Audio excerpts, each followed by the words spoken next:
When I was 21 years old, I was living at my mom's house. I just graduated UC Berkeley and I was working in a cubicle at Intel. I had zero network, zero online presence, and I hated my life. Fast forward 20 years later, I can attribute almost all of my success to the network that I've built. From friends with Tim Ferriss, my business partner Chad Boyda. In this video, I'm gonna show you 9 actionable tactics so you can build your own impressive network today from home. Tip number 1.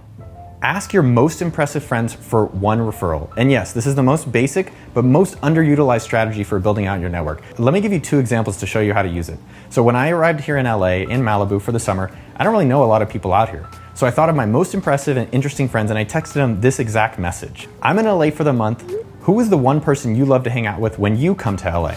My buddy Andy Force from Huckberry actually introduced me to someone super cool from that. The second example of this is when I graduated from Berkeley and I was working at a cubicle in Intel, I didn't have any network. So I was an intern at Microsoft and my friend Clara Shee, I texted her and I said, who is the most amazing person that you know from Stanford where she went to school that I should have lunch with? And she introduced me to Ramit Sethi, and that was in 2004 when I worked at Intel.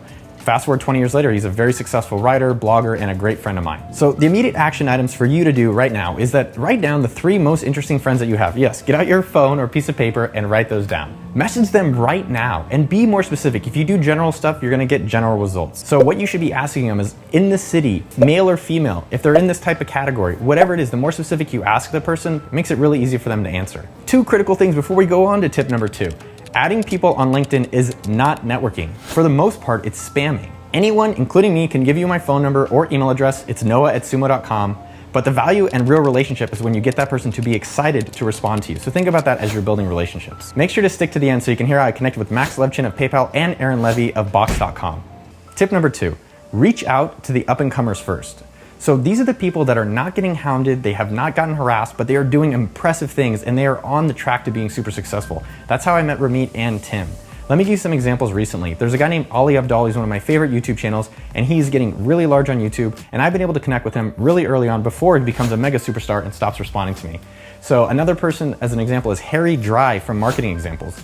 This is someone, he's a younger kid, he's out in somewhere England, I have no idea where, but I love what he's doing, and I've reached out and connected with him. And that is a person that I love building a relationship with that will benefit me and him for the rest of our lives. I would recommend at least weekly, reach out to one person that's doing interesting things that's maybe not super popular and just start connecting with people like that more often. Quick thought for you guys as well. I know a lot of you have been looking for mentors as part of networking. No one wants to be your mentor or mine. The thing that you should actually be thinking about is how do you actually more mentor down and the people who are on the rise up so that you can rise up with them. And I'm guessing that'll help you lead to get mentors that are above you. By the way, blah, blah, blah, hit that like button. Tip number 3. Do interesting or be impressive and build your personal brand. Some of the most serendipity and amazing things I have is because I've put myself out there and become a magnet that interesting people now are starting to come to me, and you can have the same thing as well. Let me give you a story. In 2003, I was blogging online about personal finance, and so was my friend Neville from copywritingcourse.com, and we connected. And now, 20 years later, we are living in a house together in Malibu. Kind of weird, but anyways, it's fine. My point being is that, how are you putting yourself out there? Another example is Andrew Chen. He has been blogging on andrewchen.co, he's one of my best friends, and he writes amazing things. And that blog has led him to end up getting a job at Andreessen Horowitz, which is one of the top VC firms today. So the upside of writing and putting yourself out there is really high, and the cost and downside is pretty low. So I recommend figuring out how do you put yourself out there more so people are attracted to you. A few of you might say, hey, I'm not a public person, I don't want to put myself out there, I've got one of those fake user handle names on YouTube. So instead of actually having to write and put yourself out there that way, why don't you just go do interesting things? And people will want to do that with you. So an example of that is John Senstrom. He hit me up on Instagram, slid my DMs and said, hey, I love spearfishing. If you ever come out to LA, you should come join me on that. Now, rich people, by the way, have money. So going to lunch with you or getting a free coffee from you is not that appealing. But actually doing some unique activity that we wouldn't normally do is really appealing. So John and I are coordinating going spearfishing. So think about maybe origami, or if it's magic, or something else out there that you can bring to people that you want to connect with. So here's immediate actions for tip number 3 that you can start doing today. Action item number 1, start blogging or YouTube or sendfox.com email newsletter. What should you be writing about? Anything. Document your online journey what you're learning at work, the side hustles you're exploring, and have fun with it. I've been doing this stuff online for 20 years and I'll do it for the next 20 years. So put yourself out there on things you're interested in. Don't worry about the topics as much. 2, write about whatever it is you want to write about at least once a week for the next 90 days. And I promise you, you'll be rewarded for that. Don't worry about promoting it and seeing how many people I need to get on it. Just worry about starting the content and putting it out there. By the way, if you want to grow your mailing list, get at least 100 subscribers, I do have a link to the video below for how to get your first 100 subscribers on your newsletter using sendfox.com or any other provider. Major key alert, I like putting these in between the different tips to help you succeed in your networking and building your relationships. There's 3 ways of meeting people. Be super intentional. Make a list of the actual people you'd like to meet. Number 1, who is where you think you want to go to in life, like career-wise. Number 2, who is working on something you're curious about. And number 3, who's working at companies that you'd be interested in. Those are 3 ways to create your list of people you'd like to meet.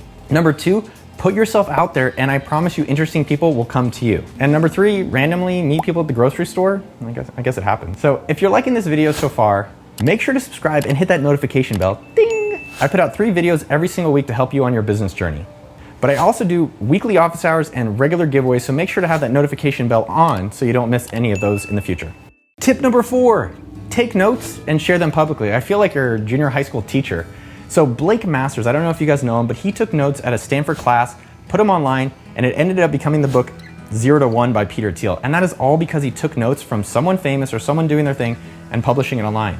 A more local answer is RJ Youngling. He's in all of our office hours. He watches a lot of these videos and he takes notes and puts them online. It's a great way that now me and him have actually built a relationship. Plus, you get to learn something new. You actually get these people as mentors without them having to commit to you. It's amazing. So my action item for you is take notes in the next podcast, YouTube, webinar, whatever it is that you're a part of, put it online. And step 2, send an email or Instagram or tweet to that person without asking for anything. Say, hey, I took notes on your thing, I drew it up or I wrote it up. I thought you'd enjoy. It's a great way to actually connect and also learn for yourself. Tip number 5, buy their stuff or pay for it. Ching ching. Many years ago, I reached out to a gentleman named Pat Flynn, who I hope a lot of you know from Smart Passive Income podcast as well on YouTube. The guy is amazing. And I said, I'd love to sponsor your podcast. And that opened the relationship where I ended up being on a show, we sponsored his podcast, and we've been friends now for many, many years. So my point being is that a lot of you might email me or Pat or just anyone that you want to connect with, and you say, hey, I'd just like to meet with you, or hey, I'd like to do this.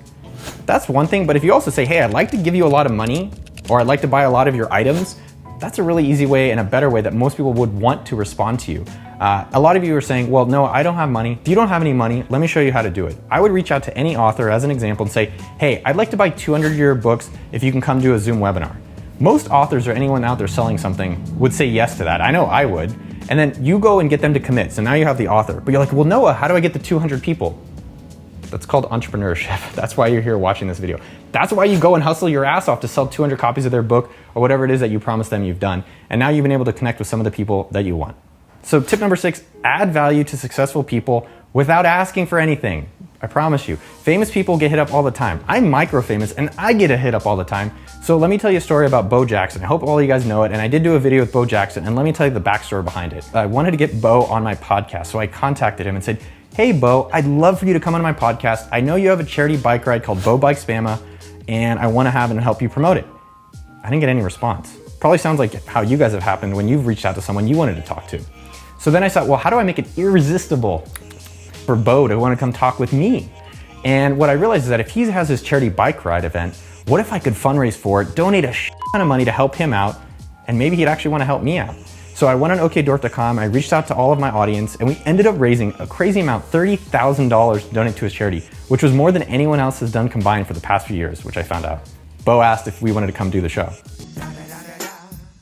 If you're going out and wanting to connect with a lot of different people, do it without an expectation of anything in return. Even if Bo said no to me on the charity ride, I would have been fine with it. But the point was, I came to him with so much tremendous value for something that's important to him, he became excited to want to connect with me. Here's 3 ways that you can add value for any successful person right now. Number 1, create something for them, a drawing, marketing plan, a video, anything that will benefit them. Maybe it's donating to the charity and just letting them know about it without asking for anything in return. Secondly, look at what they're spending their time on and assist them with that.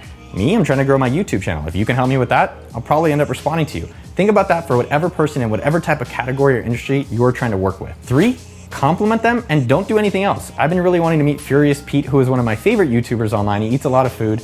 And so I just reached out to him and said, I just love your videos. I have no expectation. I'd like to help in the future, but keep doing your videos. You're a great person. Thanks, Pete. Love Pete and some pickles. Let me put this in perspective for you. The 3 people that helped make these videos for you guys, Mitchell, Jeremy, and Michael, they all came and worked for free for me and offered it without me asking, and it made it undeniable that I actually had to offer them jobs because they're so damn great. Ultimately, do something for these successful people that will make them excited to want to respond to you. All right, tip number 7, especially if you're home, this one's a tougher one, but geography does matter. I've been able to meet Drew Houston of Dropbox because I was living in the Bay Area for the majority of my life. And you're gonna stay in your house, but I'll tell you, being in LA, as I've been here now for the summer, I've been able to connect with filmmakers, Jordan Belfort, and a lot of other interesting people. We hosted a Taco Tuesday meetup, and we made sure everyone was safe, and we said, hey, we would like you to bring one friend to this Taco Tuesday meetup at our house. And we've been able to meet the guys from Pray.com who are amazingly interesting, as well as a bunch of other cool people. So I recommend change your geography or do something within your geography that you can meet other interesting people, like the +1 dinner event. Let me give you a quick pro tip. This is a good one. Keep a list, just like this in Evernote, of cool people who live in cities. So whenever I travel, I don't have to think or look on Facebook or LinkedIn or Instagram or Twitter or wherever, who's at that city. I already have a list of them. I recommend you do that for the different cities that matter to you. Tip number 8, organize an online event. So some of the most amazing people I've been able to connect with in my life is because I just started organizing events when I didn't have any network. So this is a great way to meet like-minded people and build an audience using another person's brand. So when I was at Intel with not a lot of internet presence and no network, I started a thing called entrepreneur27.org, where I basically hosted dinner parties and drinks and meetups, and mostly all these you can do online. I brought in other interesting people to talk, and then I went and recruited people to come listen to them. It sounds really simple because it is. You guys can easily do this on a Google Meetup, on Zoom, or even in a Facebook group that you're a part of. Go and bring some people together, recruit a bunch of people to come listen to them, and that is how you can start building your own audience and your own network. The amazing things about this is that geography is not an issue, it's not a cost, and you literally could do this every single week. I know Lloyd from Traction Conf has been doing this, and it's a great way for him to connect with people, bring his audience together, and expand his business. So here's a few action items for you to do today about organizing an online event. Number 1, identify one successful person that you want to connect with. Number 2, make it worth it for them to want to be a part of your online event and sign them up to do it. Number 3, promote the hell out of it so they love you and want to do something with you again and realize, wow, this is a person that I'm glad I know. I've met a lot of people through events and podcasting that, wow, once they've had me on their show, I'm like, wow, I want to stay connected to you. Wow, I'm saying wow a lot. Wow, wow, wow, wee, wow. Tip number 9, don't go anywhere. I'm going to tell you some crazy stories soon. So when I was doing research for this video, a lot of people were asking me, where can I find like-minded people to connect with? They're online everywhere, people. So let me give you a few places that I would go today if I was just starting out, or if I'm still going, to connect with other like-minded people. So Neville has copywritingcourse.com. That's a great place to meet other copywriters. You could join okdork.com/group to meet a lot of other smart, like-minded people like myself. That's okdork.com/group. There's the Tropical MBA. That's for people that are remote workers. You can go on Product Hunt. It's a great place to meet other people who are making products. There's the monthly1k.com group. So if you're wanting to start a business and have been struggling and need support, that's monthly1k.com. We have our own private group to help people starting businesses. There's a tremendous amount of groups out there. You just have to go and put yourself in those places. And that is a great way to build some relationships. I think certain groups where people maybe have paid a little bit of money are better because they've kind of at least validated or qualified that they're taking the item seriously. As well, here's a quick tip. You can search Google for Slack groups. That's a really interesting way. I know my buddy Jimmy Daly has his own private content marketing group where you can connect with other content marketers. So check it out via Google. So here's immediate action. Pick one of your passions. Maybe it's passion fruit. Passion in my own way. Go find 3 groups about that. Just search on Google or look on Facebook or ask one of those impressive friends from the beginning. And 3, post a couple times or respond to people in those groups at least once a week for 90 days. And that is a way you will build your name, and I promise you, you will build some very, very great relationships. All right, we've covered a lot. I know, I'm like sweating. I'm like, Jesus Christ, we've covered a lot. So let's do a quick recap of the 9 ways that you can build your network from home, right now and forever. Number 1, most important, ask your most impressive friends to introduce you to one impressive person. Number 2, reach out to the up-and-comers first. They are so much easier and frankly a lot cooler to get connected with early on. Number 3, do interesting shit. Be impressive and you will become a magnet for people reaching out and creating serendipity for you. Number 4, take notes, share them publicly. People will respond to you, I promise. Number 5, buy their stuff, pay for it. That'll help you stand out from the crowd. Number 6, add value to successful people without expecting anything in return. Number 7, geography matters. Change your ass, move your butt. If you're in the place that doesn't have a lot of cool people, you can change it. Within your own city, within your own state, within your own country or continent. Number 8, organize an online event. Duh. And number 9, join an online community or online group. let me know in the comments which one of those 9 tips you're gonna do right now today. If you liked this video, I think you'll really enjoy my video on goal setting for entrepreneurs right up here, as well my custom playlist for getting your own business off the ground and successful. I'll see you out there, and I love you.